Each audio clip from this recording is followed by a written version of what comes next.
भाई बीवियाँ बवाल करती हैं, बचपन से ये बात सुन रखी है, लेकिन अभी अपनी पर्सनल आंखों से साक्षात पुष्पा 2 में यही कहानी घर घर की देख कर भी आ रहा हूँ। असल में हुआ यूँ कि अपने पुष्पा भाऊ को उनकी बीवी यानी कि श्रीवल्ली भाभी ने एक छोटी सी बात बोली थी कि सीएम के पास जा रहे हो तो फ़ोटो खिंचा कर आना, अपने हॉल में लगाएंगे। बस ये छोटी सी बात इतनी भारी पड़ी कि जैसे कंपन मच गया हो। अपने पुष्पा भाव को इस छोटी सी बात को सुलझाने को 3 घंटे से ज़्यादा का समय लगा और मैटर फिर भी नहीं सुलझ पाया है। मैटर अभी बाकी है और ये अब पुष्पा 3 में सुलझेगा। एक छोटी सी बात कहाँ से कहाँ पहुँच गई बताओ। नमस्ते दोस्तों, जेंटलमैन जुंजी के इस इंटरटेनमेंट वर्ल्ड में आपका स्वागत है। आज हम फिल्म पुष्पा 2 का रिव्यू करने वाले हैं। असल में मैं पाँच ऐसे पॉइंट्स बताऊंगा जो कि इस बात को जस्टिफाई करेंगे कि इस फिल्म को क्यों देखा जाना चाहिए। देखिए, फिल्म इस चर्चा से बहुत आगे चली गई है, बहुत ऊपर चली गई है कि फिल्म को देखना चाहिए या नहीं देखना चाहिए। अगर आप अच्छे सिनेमा के शौकीन हैं तो आपको ये फिल्म थिएटर जाकर जरूर देखनी चाहिए। इसी आधार पर मैं 5 पॉइंट आपको बता रहा हूँ।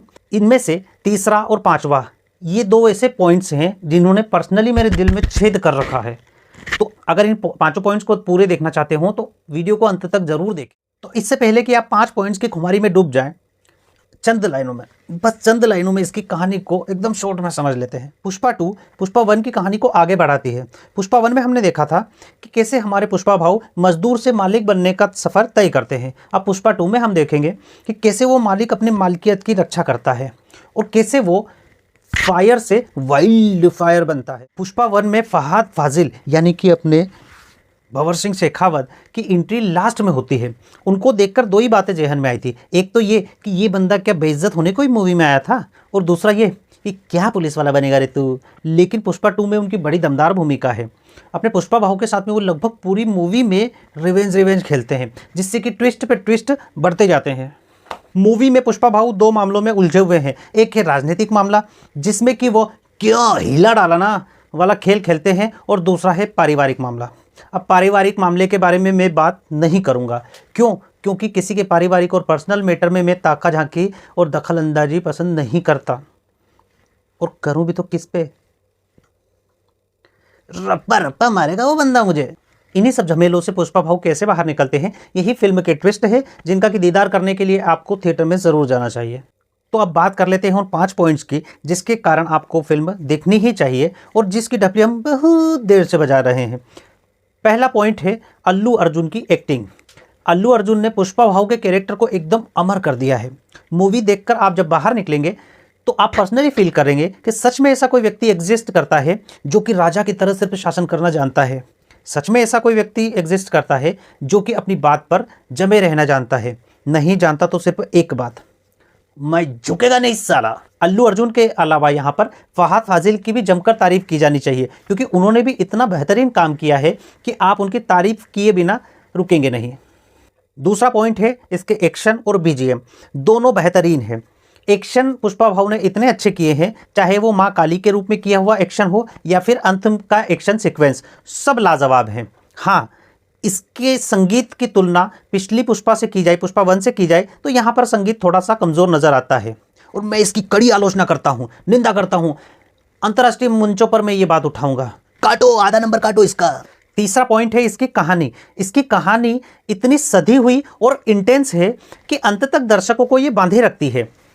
यही वो पॉइंट है जहां पर आज का साउथ का सिनेमा आज के बॉलीवुड से मीलों नहीं प्रकाश वर्ष की दूरी में आगे चल रहा है। इसी कारण से आज के बॉलीवुड को फिनिश्ड कहा जा रहा है, क्योंकि जिस देश की लगभग 70% आबादी गांव में निवास करती हो, अगर उस गांव की जनसंख्या को टारगेट करके सिनेमा को रचा जाएगा, फिल्मों को बनाया जाएगा, तो निश्चित ही फिल्में ब्लॉकबस्टर साबित होंगी, जैसा कि आज का साउथ का सिनेमा कर भी रहा है। और एक समय पर बॉलीवुड भी यही करता था, इसी प्रकार की फिल्में बनाता था जिसमें हीरो या हीरोइन गांव से संबंध रखते थे या गरीब हुआ करते थे, तो दर्शक सीधे उनसे कनेक्ट करता था।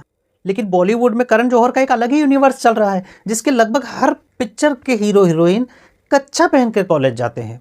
अब बताओ वो 70% आबादी कैसे ढूंढे अपने आप को इन कच्छेधारी गैंग में।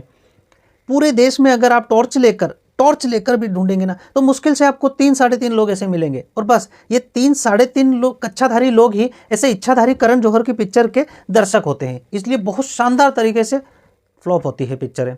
इसीलिए साउथ लगातार बढ़ता जा रहा है और बॉलीवुड गिरता जा रहा है, एकदम फिनिश्ड।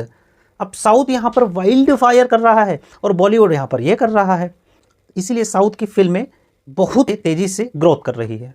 फिल्म का चौथा पॉइंट है इसकी कास्टिंग। इसकी कास्टिंग इतनी प्रभावी है कि एक भी पात्र आपको बगल में झांकने का मौका बिल्कुल भी नहीं देगा। हर रोल को देखकर आपको जैसे लगेगा कि हर व्यक्ति अपने रोल को जैसे जी रहा हो।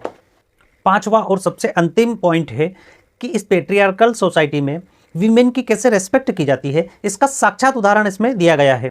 कुछ लोग जो अक्खड़ों जैसा स्वैग लेकर ऐसे कपच्ची लेकर चलते हैं, उन लोगों की कनपट्टी पे एकदम तमाचा मारा है पुष्पा भाऊ ने।